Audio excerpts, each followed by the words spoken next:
Good afternoon. Thank you for joining the St. Johns County Public Library System for this special look at women's suffrage in Florida. My name is Heather Sostrom, and I'm the branch manager of the Anastasia Island Branch Library in St. Augustine, Florida. This presentation was created and prepared by the Division of Library and Information Services, Florida Department of State. Celebrating women's suffrage in Florida. Although the day and age when women could not vote seems unimaginable and far in the past, 100 years is not that long ago. For many of us, this means our grandmothers or great-grandmothers lived during this historical movement and might have experienced firsthand being denied the right to vote. The women's rights movement in the United States began in 1848 when a group of women and men met in Seneca Falls, New York, to discuss the status of women.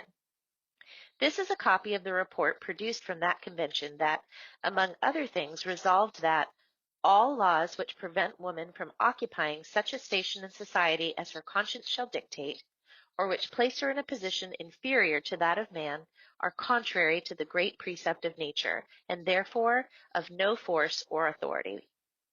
The group called for the right to vote for women. At first, this idea, which was radical for the times, was met with little success. As we know, the basic premise at the time was that women did not need to vote because their husbands cast ballots that were reflective of the family's political views. The suffrage movement fought to give women the right to vote for more than 70 years before the 19th Amendment was passed. This was a long and difficult battle, but as women often do, they persevered. The amendment was passed by the U.S. House in May 1919, and then the Senate passed it on June 4th. The Florida legislature was in session at the time, so Governor Sidney Katz, who supported the amendment, sent a special message to the legislature asking for it to be passed before the legislators went home on June 6th. The State Library of Florida has the full text of this message in the House Journal for June 5th, 1919. Here's a little excerpt. The legislature of the state of Florida will adjourn tomorrow, and it has an opportunity of putting itself on record to be the first state in the sisterhood of states to ratify this great movement upon the part of the federal government. Therefore, as governor of our great state, I earnestly recommend that you, by your vote, ratify this action and add an imperishable laurel to your state, which can never die. The fact of being the first state in the Union to recognize woman as an equal with her brother man in the rights of suffrage. The legislature did not act on Governor Katz's suggestion, and in fact, the amendment became part of the U.S. Constitution without either of Florida's legislative houses even voting on it, since in those days, Florida's legislature only met every other year, and the number of states needed had already been ratified by the time the Florida legislators met again in 1921. Pictured here is Ivy J.C. Stranahan of Fort Lauderdale. She was a pioneer who worked for rights of women and Native Americans. She taught Seminoles at the turn of the century while serving as the president of the State Suffrage League in 1917. In addition, she lobbied in legislature for the right for women to vote. From a group of 20 supporters in 1893 to nearly 100 by 1895, the women's suffrage movement was slowly but surely growing in the Sunshine State. Years later, in 1912, 30 determined women in Jacksonville created the Florida Equal Franchise League. Later that year, women in Orlando attempted to vote in a bond election open to property owners who had paid their taxes. These women who came forward and challenged the law, saying that if they had to pay taxes on a matter, they should be able to vote on it. Orlando would become the home of its own equality league, led by former pastor Mary Safford of Iowa. Soon after, Miss Safford became the president of the Florida Equal Suffrage Association, which united the scattered societies across the state into one cohesive body. In Orlando and throughout the rest of Florida, these dedicated women worked hard to raise support for their cause.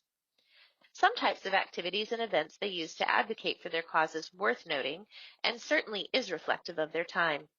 Some strategies we still see employed today to effectual social change. They gave public lectures, distributed hundreds of leaflets, and asked for donations. Others we don't see as frequently in modern political movements. For example, they gave teas, held banquets, and put on musical programs. There were also groups that offered citizenship classes and workshops to ready women to fully participate in their country's democracy and to prepare women to go to the polls once they gained this valuable right. The suffrage leagues also petitioned the legislature to make the vote available to women.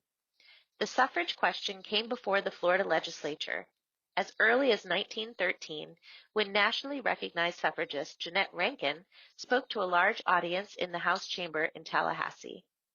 The photo here is from much later, in 1963, when Mrs. Horton Swells from the League of Women Voters stood in front of the Capitol. Other prominent women, such as Mann Jennings, fought for their rights to participate in our democracy, and still the debate continued among the legislators.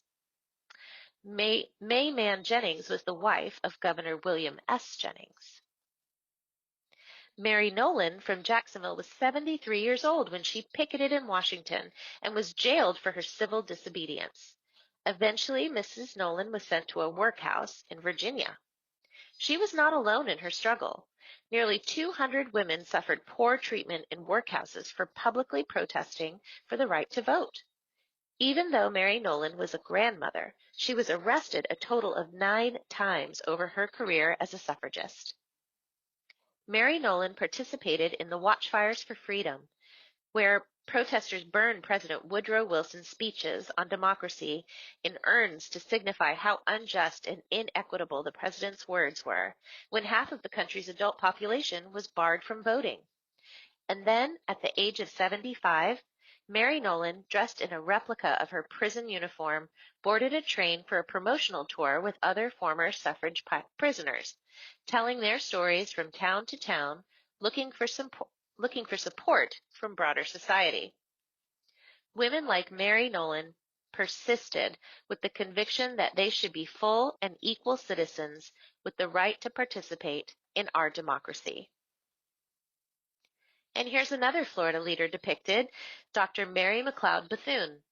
Mary Mcleod Bethune was an educator and civil rights activist. She was involved in the suffrage movement from the turn of the 20th century onward. In 1904, Dr. Bethune founded the Daytona Normal and Industrial Institute for Negro Girls, which later became the co-educational Bethune-Cookman College. In 1912, she joined the Equal Suffrage League, an offshoot of the National Association of Colored Women, and worked to educate people on the voting process. She later led a group of the first 100 African Americans to the polls to vote for Daytona's mayor. Now, there were parts of Florida that changed their local laws to allow women to vote years before the nation allowed this practice as a whole. Mrs. Xena Dreyer, who on June 19, 1915, in the little town of Fellsmore, Florida, with a population of less than 400, walked into her local elections office to cast a vote. She was the first woman to vote anywhere south of the Mason-Dixon line, 5 years before the passage of the 19th Amendment that granted all women the right to vote. And it all started in Fellsmere, Florida, in then St. Lucie County.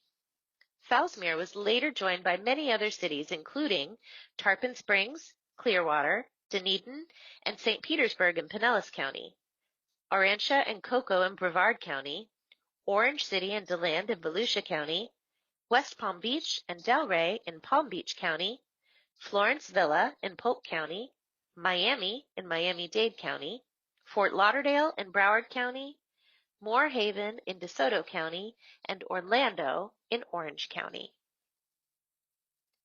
Marjorie Stoneman Douglas was the first woman in the Miami area to enlist in World War I when she stepped forward and volunteered to be a yeoman.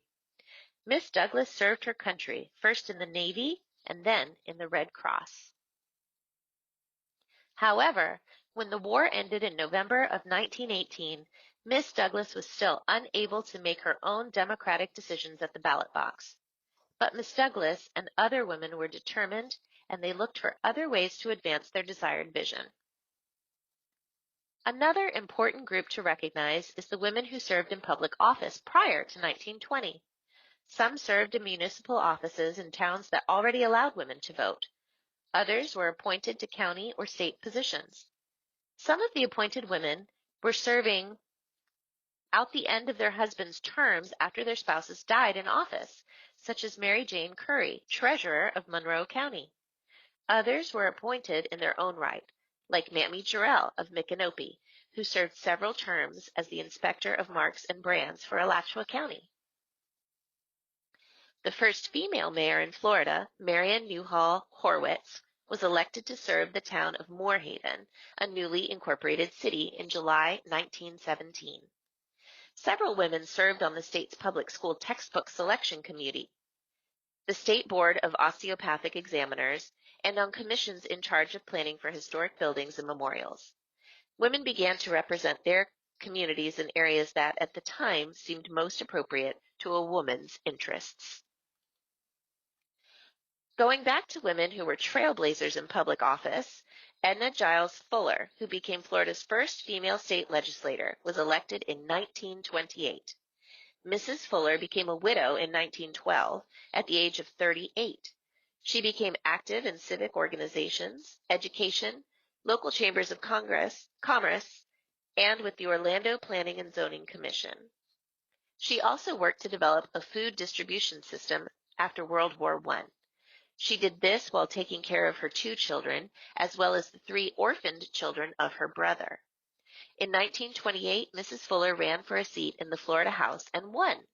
She gave her first formal speech to the legislature on April 3, 1929. She was reelected in 1930.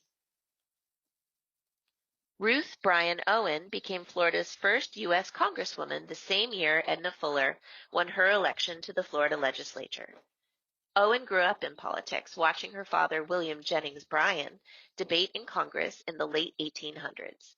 In 1928, she took to her own campaign trail in a green Ford Model T, known as the Spirit of Florida, and made her way from Jacksonville down to Key West.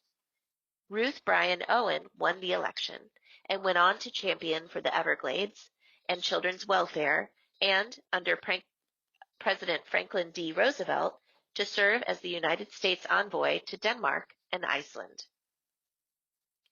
Carolyn Mays Brevard was an educator, writer, and historian for Florida at the turn of the 19th century. Caroline Brevard wrote the definitive history of Florida from the Treaty of 1763 to her own times. Later serving as a professor at the Florida State College for Women, now the Florida State University, she served her community without ever having the political right to do so. Caroline Mays Brevard was the niece of Florida Territorial Governor Richard Keith Call. Caroline Brevard came from a long line of driven, intellectual women. Her aunt, Ellen Call Long, penned her support for women's suffrage in 1876. Ellen Call Long was the daughter of Florida Territorial Governor Richard Keith Call. Ellen Long wrote in an article that women's voting equality would allow them to better support the men in their society, to walk side by side on the road of advancements. She also advocated for environmental conservation of her beloved Red Hills oaks and pines, recommending the prescribed burning for longleaf pine forests as early as 1888. Through her efforts to support women's voices and to protect the environment for future generations, we can thank Ellen Long for the 37 state forests and 3 national forests in the state of Florida.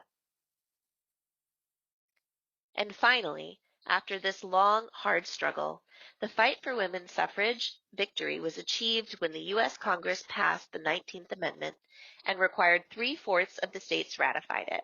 Of course, Florida was not among them, but nonetheless, the amendment gave women throughout the United States the franchise.